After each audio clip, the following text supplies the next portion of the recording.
Et imaginez si la réponse pour percer les mystères du cosmos était visible depuis des millénaires, enfouie derrière des voiles de légende, de mystères et de cachotteries intentionnelles, renfermant un trésor de savoir si impactant qu'il a modelé les bases de la foi, de la recherche scientifique et de la réflexion profonde, tout en restant méconnu pour la majorité.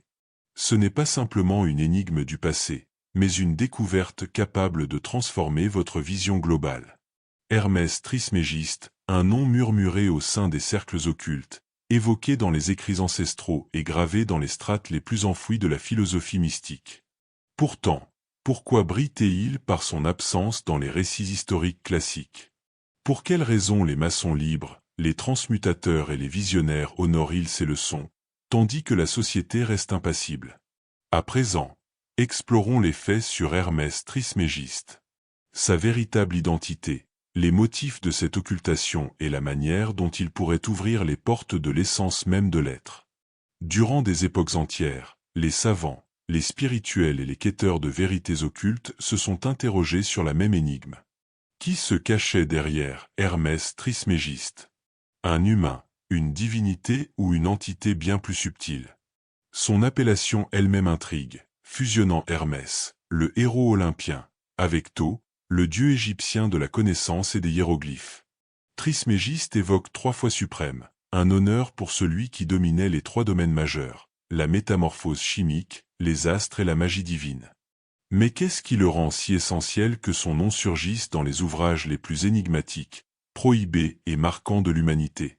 La réalité est que Hermès Trismégiste n'est pas une simple figure mythique. Il est le fondateur d'un cadre intellectuel qui a influencé les convictions des ordres cachés, les dogmes spirituels et jusqu'à la science contemporaine. Ses préceptes étaient adulés par les génies de la Renaissance comme Newton, Léonard de Vinci et Giordano Bruno, tous en quête des secrets cosmiques dans les écrits hermétiques. Cependant, ces doctrines n'étaient pas pour le vulgaire. Elles étaient gardées, cryptées et léguées seulement aux méritants. Elles circulaient dans les allées des académies mystiques antiques, masquées par des paraboles et dissimulées sous des strates de métaphores. Pour les profanes, ce n'étaient que des divagations occultes. Pour les adeptes, elles représentaient le schéma authentique de l'univers. Mais pour quelle raison un tel trésor devait-il rester secret? Pourquoi Hermès Trismégiste est-il à peine évoqué dans les manuels scolaires malgré son impact colossal? La clé réside dans l'essence du pouvoir. Ceux qui saisissent les règles basiques du cosmos, la trame de l'univers, comment la pensée forge la vie, la transmutation de l'énergie, possèdent un atout immense sur les ignorants. Les souverains d'autrefois, les royautés, les hiérarchies ecclésiastiques et les maîtres du pouvoir n'avaient aucun désir d'éveiller les masses. Le savoir équivalait à la domination, et celle-ci devait rester exclusive. Ainsi, les leçons hermétiques ont été morcelées, étouffées et reléguées dans l'obscurité. Même les ouvrages liés à Hermès Trismégiste, comme le Corpus Hermeticum, la tablette d'émeraude et le Kybalion, n'ont persisté que grâce à la clandestinité. Le Corpus Hermeticum, une compilation de traités philosophiques sur la nature de la vie, de la psyché et du sacré, a failli s'évanouir avant d'être exhumé à la Renaissance. La tablette d'émeraude, censée détenir les arcanes de la métamorphose et de l'harmonie universelle, a posé les piliers de l'alchimie en Occident, tandis que le Kybalion, rédigé bien après, a condensé les axiomes hermétiques en cette règle qui pilote chaque facette de l'être, du balai stellaire aux idées intimes. Pourtant, c'est ici que l'énigme s'intensifie. Si Hermès n'était qu'un mythe, un emblème abstrait, pourquoi les élites historiques l'invoquaient-elles en privé? Pourquoi les maçons, les Rose-Croix et d'autres fraternités initiatiques intègrent-ils encore les préceptes hermétiques dans leurs emblèmes, cérémonies et doctrines? Et si cette sagesse n'était que folklore obsolète, pourquoi les chercheurs actuels reprennent-ils des idées enseignées il y a des âges? Certains affirment qu'Hermès était un illuminé ayant foulé la terre avant les annales écrites, léguant l'héritage d'une culture évoluée effacée par le temps. D'autres soutiennent qu'il n'a pas existé historiquement, mais symbolise une chaîne de gardiens du savoir, des élus qui ont veillé sur la flamme hermétique à travers les airs. Puis il y a ceux qui spéculent qu'Hermès n'appartenait pas à notre sphère, que son érudition n'a pas été inventée mais octroyée par des puissances transcendantes. Quelle que soit sa source, une certitude persiste, ces doctrines ont résisté. Elles ont traversé les règnes, les cultes et les régimes. Elles ont échappé à la destruction de la bibliothèque d'Alexandrie, à l'effondrement romain, à l'ascension de l'Église et à d'innombrables efforts pour les oblitérer. Et aujourd'hui, alors que l'humanité frôle un renouveau, elles émergent à nouveau. Néanmoins, certaines révélations sont trop intenses pour une divulgation ouverte. Hermès Trismégiste transcende le rôle d'artefact historique. Sa philosophie pulse encore, attendant les âmes dotées de vision et de discernement. Si vous scrutez toujours, c'est que vous marchez déjà sur la voie. Reste à savoir si vous osez avancer davantage. L'ensemble de ce qu'on vous a inculqué sur l'univers est fragmentaire. Le domaine tangible que vous percevez, les dogmes scientifiques inflexibles, les barrières sociétales, ne sont que des bribes d'une vérité élargie. Les doctrines d'Hermès Trismégiste dévoilent un horizon plus vaste, occulté intentionnellement des curricula, des réflexions et des credos classiques. L'univers n'est ni rigide, ni statique, ni automatisé. Il est malléable, psychique et sensible. Ceux qui maîtrisent les règles occultes de l'être gagnent le don de modeler leur destinée, tandis que les inconscients subissent des dynamiques invisibles. Voilà le socle de l'hermétisme, cet axiome cosmique qui orchestre tout, du tournoiement galactique aux impulsions inconscientes qui teintent vos journées. Ce ne sont pas des spéculations ou des dogmes, mais des certitudes relayées à travers les âges, encodées dans les sagesses antiques, murmurées entre élus et reprises dans les avancées quantiques récentes. Malgré leur portée immense, la foule les ignore totalement. Le premier axiome est le mentalisme, posant que tout relève de l'esprit.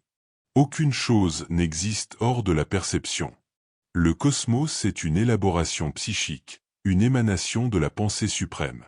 Ce n'est pas allégorique, c'est concret. Les experts admettent désormais que la vue altère la vérité, que l'observation modifie les particules infimes et que la substance n'est pas compacte, mais une énergie oscillant à divers rythmes. La psyché n'est pas un simple instrument. Elle engendre chaque vécu. Modifier la pensée, et l'univers s'ajuste. Suit la correspondance, capturée par l'adage célèbre, tel dessus, tel dessous, tel dedans, tel dehors. C'est le sésame pour tout saisir. Les schémas cosmiques se dupliquent à chaque niveau. Des volutes galactiques à la spirale de l'ADN, des noyaux atomiques à la psyché humaine. Le petit monde miroite le grand. Ce qui bouillonne intérieurement se matérialise extérieurement. Si votre existence paraît désordonnée, brisée ou figée, ce n'est pas fortuit. C'est l'écho d'un tumulte intérieur. Harmonisez l'intime, et l'extérieur s'aligne. Le troisième axiome est la vibration. Rien n'est immobile. Tout pulse, tout oscille. La distinction entre ondes lumineuses et sonores, entre dur et fluide, entre allégresse et chagrin, repose sur le taux vibratoire. Les sentiments, les idées et les objets tangibles possèdent chacun leur empreinte oscillatoire. Les visionnaires d'antan, comme les innovateurs actuels, ont sondé le potentiel des fréquences. Des lamas tibétains usant du chant pour altérer l'esprit à Tesla affirmant, pour percer les arcanes cosmiques, songez en termes d'énergie, de rythme et d'oscillation. Ceux qui intègrent cet axiome élèvent leur éveil, restaurent leur forme et accèdent à des plans supérieurs. Vient la polarité, chaque chose a son opposé, chaleur et froidure, clarté et ténèbres, affection et aversion, non comme entités disjointes, mais comme nuances d'un même spectre. Saisir la polarité équivaut à maîtriser la métamorphose. L'aversion, en shiftant d'oscillation, se mue en tendresse. La fragilité, renforcée, devient vigueur. Le secret n'est pas le combat, mais la conversion, l'art de rediriger les courants vitaux vers l'optimum. Le rythme enchaîne, une règle pilotant tous les flux. Les flux marins montent et reculent. Les cycles saisonniers mutent. Les fortunes oscillent, et les flux suivent des motifs. Ceux qui défient le rythme vital endurent sa poigne, tandis que les compréhensifs glissent en symbiose avec le courant. L'astuce n'est pas de résister aux bas, mais de les exploiter. Chaque creux annonce un pic. Chaque épreuve germe un essor. En dominant cela, vous cessez d'être otage des oscillations vitales pour en devenir le chef d'orchestre. Puis la causalité, rien n'est aléatoire. Chaque incident, chaque épreuve, chaque idée s'enchaîne dans une séquence causale infinie. Le cosmos opère sur des règles, non sur le sort ou les hasards. Les errants réagissent aux aléas, impuissants. Mais les éveillés, sachant que chaque geste déclenche une réaction, sculptent leur horizon. Le dernier axiome est le genre, non biologique, mais comme énergie primordiale cosmique. Tout abrite des flux masculins et féminins, actifs et passifs. Dans la nature, la réflexion, la genèse. L'équilibre de ces flux dicte la force créative. Les anciens le percevaient. Ils saisissaient que la naissance n'est pas hasardeuse, mais l'alliance harmonieuse de pôles opposés. Cet axiome forme l'armature occulte de la vie, les fondations de chaque instant, chaque fait, chaque issue. Pourtant, malgré leur essence vitale, ils échappent au programme scolaire, aux débats scientifiques classiques, aux credos organisés. Pourquoi cela? Car les assimilés octroient une puissance authentique, permettant de s'affranchir des chaînes, de dominer sa vérité et d'atteindre un éveil imperméable aux manipulations externes. Voilà pourquoi ces axiomes ont été occultés, sauvegardés par des adeptes, symbolisés et partagés seulement avec les préparés. Mais en réalité, ces règles n'étaient pas pour une élite. Elles sont l'héritage de quiconque aspire à décrypter l'être. Si vous avez persévéré jusqu'ici, c'est que la voie s'ouvre à vous. Vous avez entreaperçu l'occulte, et le destin vous incombe. Intégrez-vous ces axiomes, ou persistez-vous sous des forces incompréhensibles? Car que vous les validiez ou non, elles modèlent toujours votre parcours. La seule énigme, subirez-vous, ou les dompterez-vous? Durant des âges, l'alchimie a été vue comme une pseudo-discipline archaïque, une vaine poursuite pour convertir le plomb en métal précieux. Une folie, clame-t-il, d'une ère précédant la chimie rationnelle et la science véritable. Mais imaginez si l'objectif réel de l'alchimie n'était pas cela? Si la pierre des sages n'était pas un artefact concret, mais l'emblème d'une mutation bien plus vaste? Si l'or authentique n'était pas minéral, mais l'élévation spirituelle? C'est ce mirage qui a voilé l'un des rituels d'âme les plus intenses jamais conçus. Les transmutateurs antiques n'étaient pas des expérimentateurs rudimentaires, mais des élus d'une lignée mystique antérieure aux chroniques. Ils percevaient que l'alchimie visait non la conversion externe, mais l'évolution intime. Le plomb à transfigurer était l'humain brut, pesant, chargé d'angoisse, d'obscurité et de barrières physiques. L'or symbolisait l'état illuminé, l'être accompli, le soi transcendant. Dans l'hermétisme, l'alchimie est le magnum opus, un parcours étagé de nettoyage spirituel, d'anéantissement du faux et de reconstruction vers une transcendance au-delà de la norme humaine. C'est un cycle de fin et de régénération, un abandon des mirages, un sentier que peu arpente car il exige l'éradication totale de l'ego. Et c'est exactement pourquoi il fut crypté, voilé et masqué par des allégories que seuls les initiés décodaient.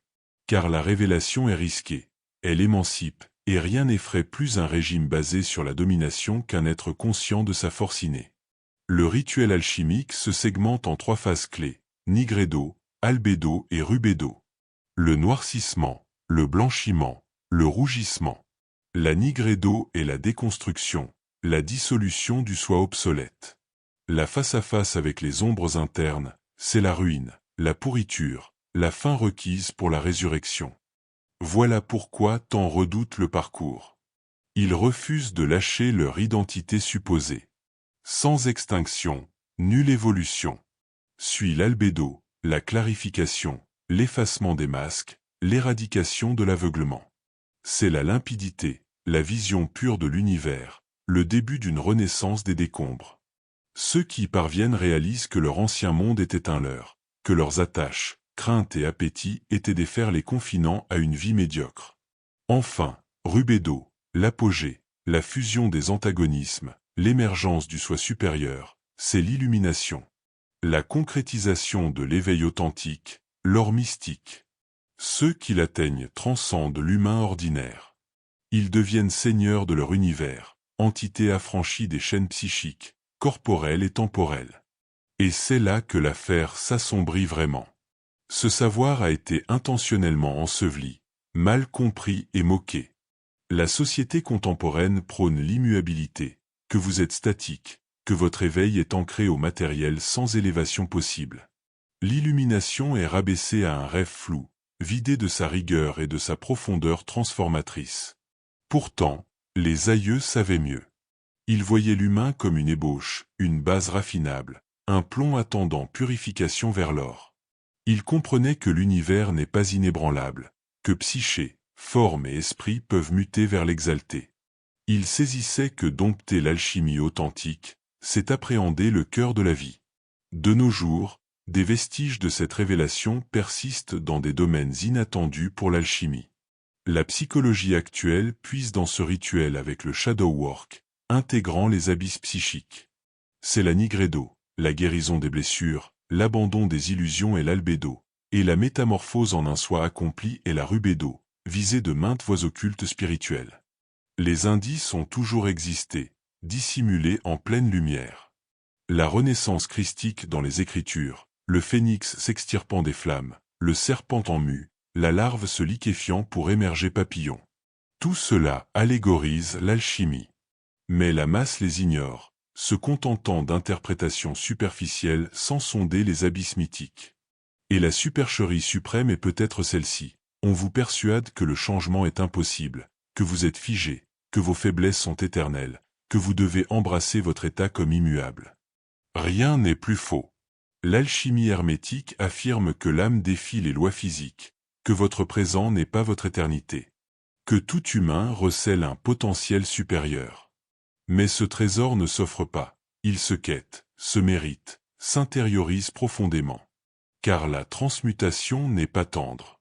C'est un brasier consumant le mensonge pour révéler l'authentique. Voilà pourquoi la pierre philosophale n'était pas tangible. Elle symbolisait l'éveil parfait, l'union psyché-matière. Les rares à l'avoir saisie ont altéré l'histoire, et aujourd'hui elle ressurgit pour les préparer. Reste à savoir, embrasserez-vous la mutation?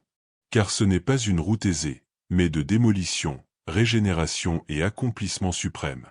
Et les arpenteurs en ressortent transfigurés. Il subsiste un éclat de sagesse si abyssal qu'il a été scruté, contesté et occulté pendant des siècles. Un bref passage énigmatique d'origine obscure, porteur d'un message si percutant qu'il a sculpté l'alchimie, le mysticisme et la science d'aujourd'hui. C'est la tablette d'émeraude, créditée à Hermès Trismégiste, condensant l'essence cosmique en quelques phrases. Une vérité si basique et pourtant infiniment nuancée que ses détenteurs manipulent les arcanes de la Genèse. Ce qui est inférieur s'accorde à ce qui est supérieur, et vice-versa, pour opérer le prodige de l'unité. Cette assertion est l'un des legs les plus obscurs et puissants consignés. Elle fonde l'hermétisme, anime l'alchimie et structure secrètement l'existence. Mais au-delà des termes, c'est une équation, une norme, une loi galactique décryptant les rouages universels. C'est pourquoi le minuscule miroite le géant. Pourquoi les motifs cosmiques se réitèrent partout. Pourquoi la pensée impacte la substance. Et pourquoi vos réflexions ne sont pas inertes mais des dynamiques sculptant votre parcours? La tablette d'émeraude dépasse le statut des reliques anciens. C'est un code pour les clairvoyants. Plus on l'explore, plus on discerne qu'elle fut masquée non pour son inexactitude, mais pour sa menace. Car elle expose que les contraintes acceptées comme vraies ne sont que fabrication, un mirage élaboré. Hermès Trismégiste dépeignait non un cosmos inerte, mais un réseau vivant de création et d'évolution. L'adage tel en haut, tel en bas n'est pas lyrique, mais une règle scientifique et mystique. Il implique que les phénomènes d'un plan se répercutent sur tous.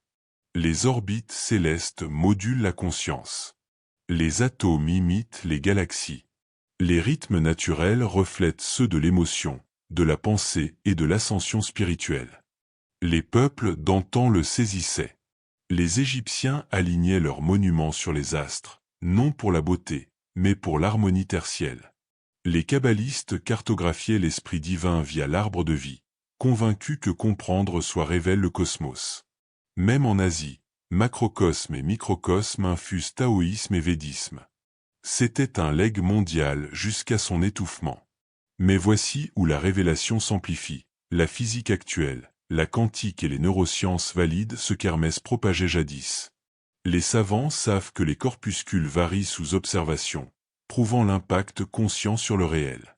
La théorie des cordes évoque des énergies oscillantes, écho de l'axiome vibratoire hermétique. Les fractales montrent des motifs infinis, comme prônés par Hermès. Alors, pourquoi ce savoir reste-t-il dissimulé? Pourquoi la science orthodoxe évite-t-elle de lier ses trouvailles aux axiomes hermétiques? Car l'admettre démantèlerait le grand mirage, votre impuissance supposée. Si la correspondance règne, vos pensées ne réagissent pas, elles génèrent. C'est l'arcane de la tablette d'émeraude. La révélation que les élites, structures et dominateurs ont masquée. Si vous saviez irréfutablement que vos idées modèlent l'entourage, que votre éveil transcende le cerveau pour infuser le réel, comment existeriez-vous? Toléreriez-vous les chaînes imposées? Suivriez-vous les fables sociétales ou questionneriez-vous tout, reprenant votre force occultée? Et pourquoi la tablette fut-elle scrutée en secret? Enfermée dans les arcanes des ordres cachés? Reléguée au mythe? Car ces compréhensifs s'éveillent. Ils transcendent le mirage. Ils apprennent à forger l'univers au lieu d'en être moulés. Et c'est le vrai départ pour tout quêteur. La réalisation que la puissance stellaire coule en vous. Que psyché, cosmos et vie ne sont pas disjoints, mais reflets d'un axiome fondamental. C'est ce qu'Hermès visait à transmettre. Voilà pourquoi ces mots persistent, ressurgissant malgré les effacements. Car la vérité est indestructible, seulement masquée, attendant les prêts. Hermès Trismégiste n'apparaît peut-être pas dans les prêches ou les leçons d'histoire, mais son empreinte dépasse l'imaginable. Ses doctrines, cryptées dans les Hermetica, ont modelé ordres occultes, courants intellectuels et même les cadres religieux. Sa philosophie n'était pas pour les masses. Elle se réservait aux adeptes, aux choisis aptes à décoder les normes secrètes du réel. Mais pour quel motif? Qu'est-ce qui rend l'hermétisme si percutant qu'il fallut le protéger, le déformer ou l'enfouir sous des doctrines? Pour le décrypter, remontons aux origines. Les leçons d'Hermès transcendaient culture et ère. Elles liaient les mystères égyptiens, les penseurs hellènes et les ramifications occultes du judaïsme, christianisme et islam. L'héritage hermétique irriguait Kabbale, gnosticisme et soufisme, portant un message identique. Le réel n'est pas apparent, et ses maîtres peuvent le remodeler. Maçons libres, Rose-Croix et Fraternité s'édifiaient sur axiomes hermétiques. Leurs icônes, rites et leçons prolongent directement l'héritage d'Hermès Trismégiste. L'adage tel en haut, tel en bas s'ancre dans les temples maçonniques, codé dans rituels et bâtisses. Le magnum opus, mutation d'âme, pulse au cœur Rose-Croix. Même l'alchimie, étudiée clandestinement, n'était qu'hermétisme voilé en science. Mais pourquoi masquer ces leçons? Réponse limpide, l'hermétisme prône l'autonomie individuelle. Nul besoin de clerc, d'institution ou de médiateur pour le sacré.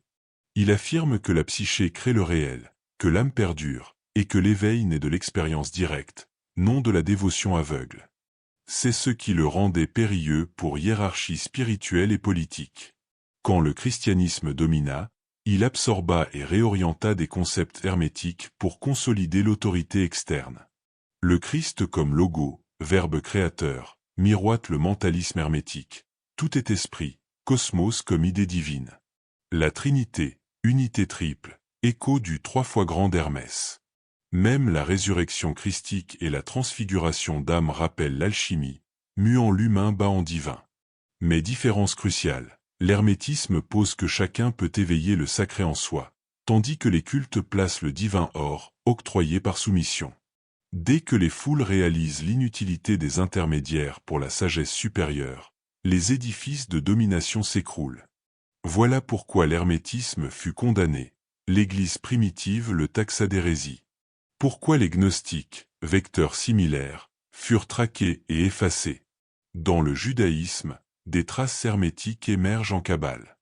Cette voie occulte cartographie l'univers via l'arbre de vie, reflétant les émanations divines hermétiques, strates navigables par les quêteurs d'éveil. En islam, le soufisme porte des échos hermétiques, enseignant l'illusion cosmique et la connaissance directe du sacré.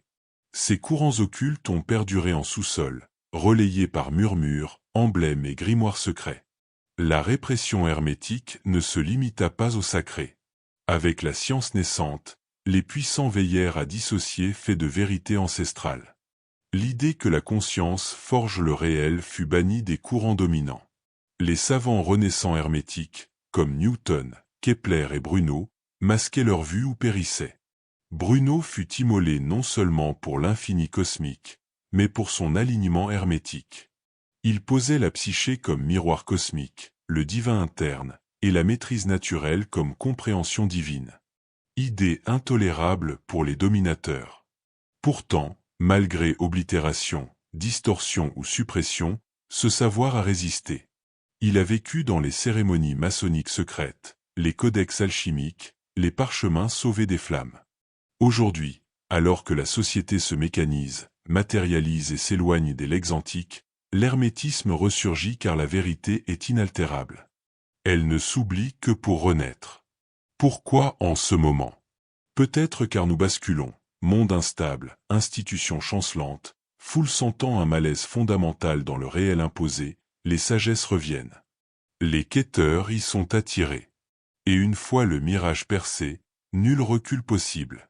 Les mêmes arcanes gardés par anciens, ordres et tissés dans les credos refont surface pour les audacieux.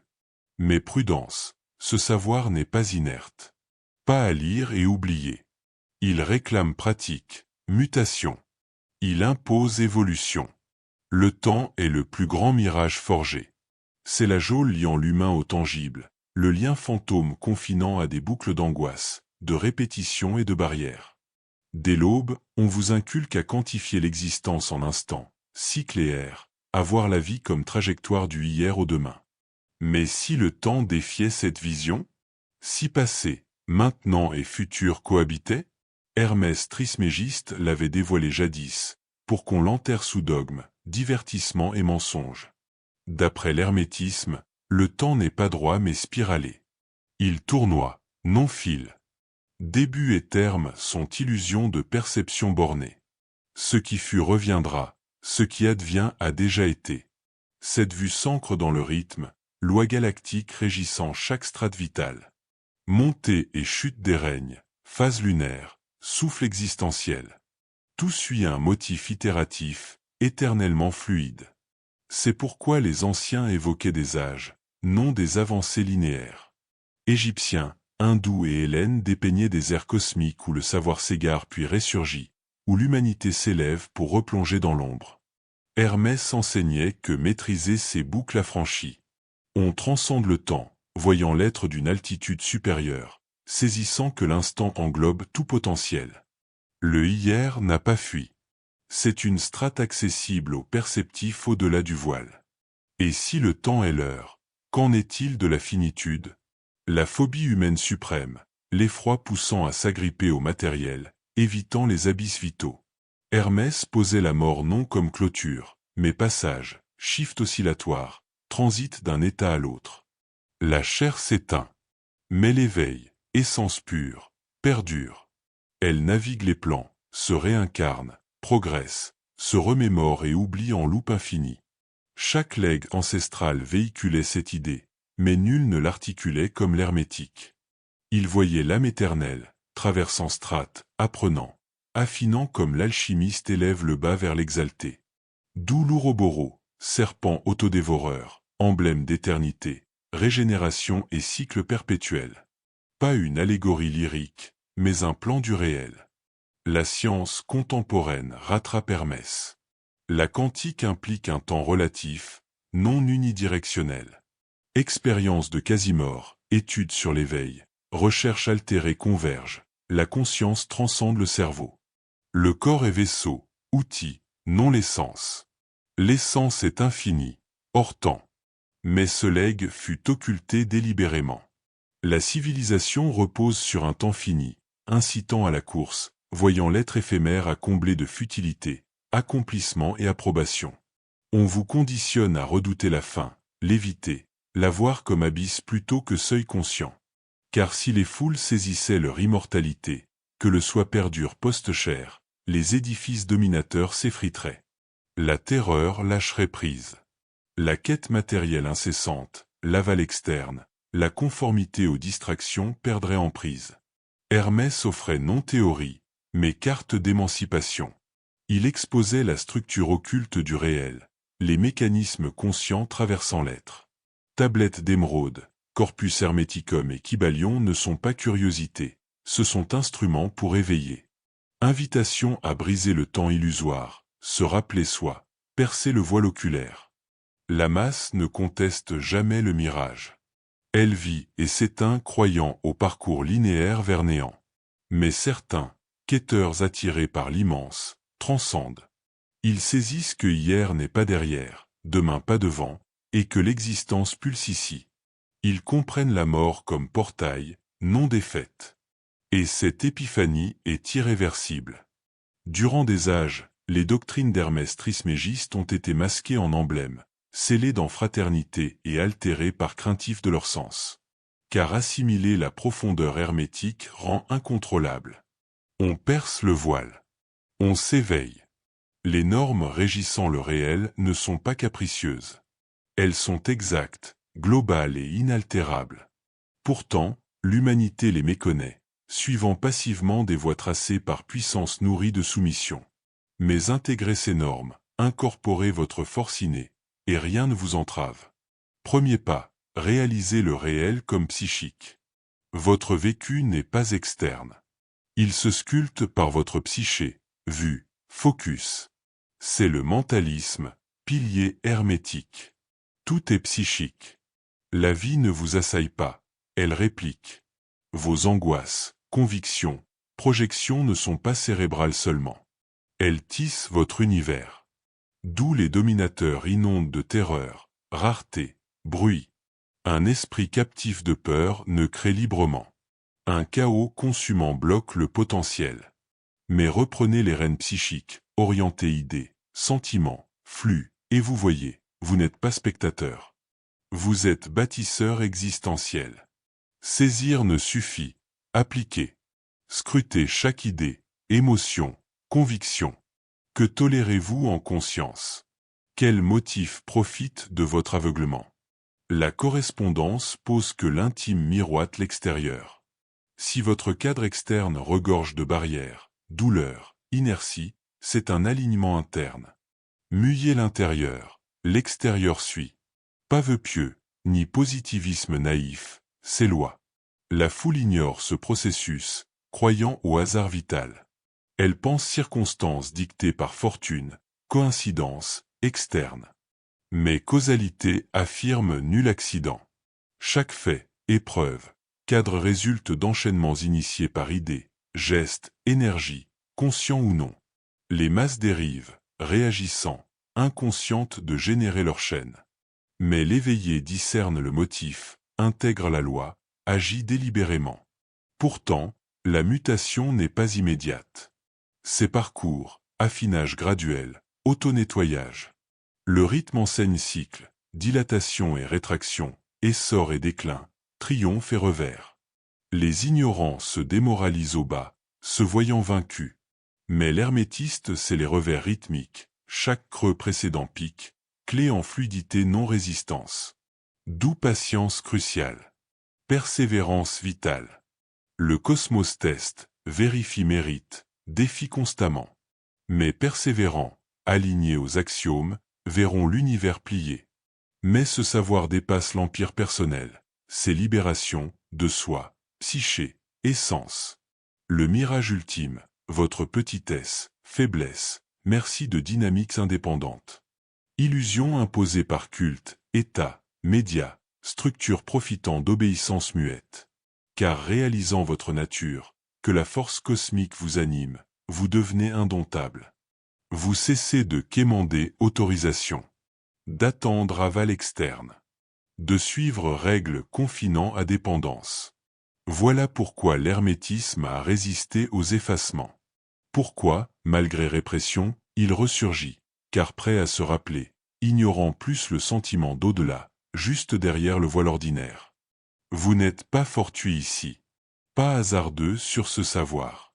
Quelque chose s'ébranle, s'éveille, se remémore. Et arpentant, nul retour. Ancien monde s'effrite.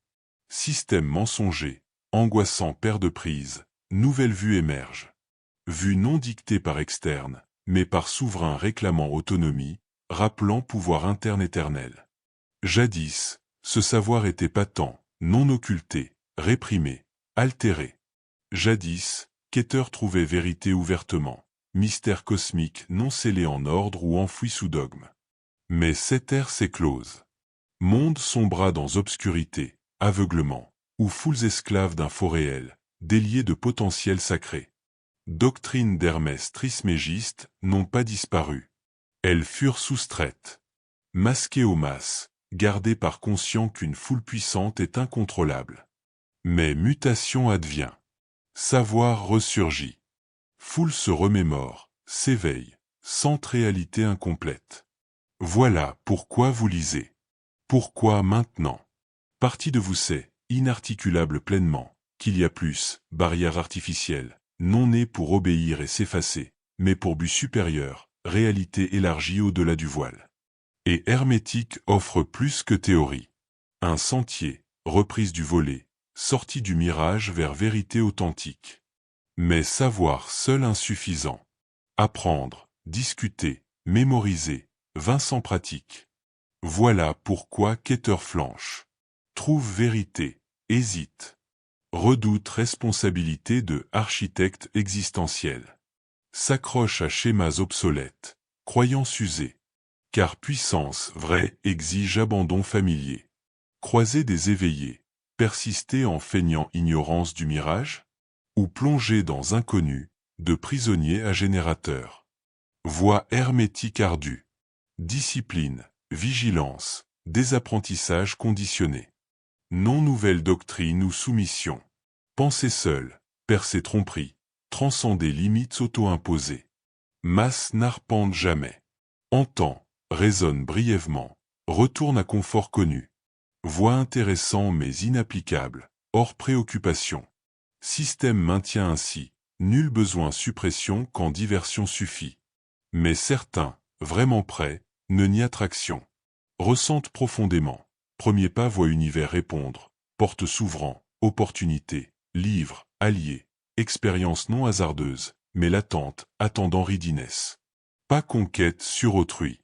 Ni fuite matérielle, maîtrise de soi, psyché, force sculptant réel. Doctrines hermétiques persistent car vérité, ineffaçable, seulement oubliée. Aujourd'hui, structure faiblissant, système s'effondrant, savoir revient pour réclamant. Ceux voyant vérité sans agir, se voyant et agissant. Choix vôtre. Doctrine d'Hermès Trismégiste non destinée à enfermement ou trésor élitiste tandis que foule aveugle. Pour compréhension, incarnation, vie. Clé libérant humanité d'aveuglement, barrière, mirage, division. Mais en passant, savoir enterré par institution contrôlante, leader craignant éveil, système nourri de mensonges. Pourtant, malgré effacement, doctrine persiste. Survécu guerre, bûcher, purge, siècle répressif. Vérité indestructible. Oubliée, attendant redécouverte par près. Et ici, choix offerts. Car persister, écouter, absorber attraction profonde, vous savez déjà. Destiné à rappel.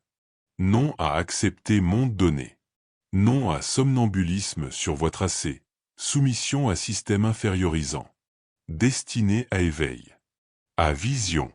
Mais savoir potentiel seul. Transformation par action. Hermétique saisissait profondeur. Connaissance potentielle, mais action transmute. Magnum opus non compréhension seule, mais intégration vitale jusqu'à être même. Voie maîtrise, refusant destin, peur, force externe. Pourtant, masse ne suit. Entend, raisonne, retourne distraction, routine, sécurité connue. Non incrédulité, mais poids mutation lourd, peu prêt à porter. Mais vous, persistant, appelant, savez impossible demi-tour. Trop vu, compris pour feindre. Mirage fissuré, vérité irradie. Ignoré, laissant s'estomper, ou avancer, franchissant voile. Car finalement, doctrines hermétiques non histoire, Théorie abstraite. Concerne vous, psyché, réel, force. Et appliquant, saisirez pourquoi cacher longtemps, maître devienne libre. Si ce contenu résonne, signalez en commentant « Je saisis ».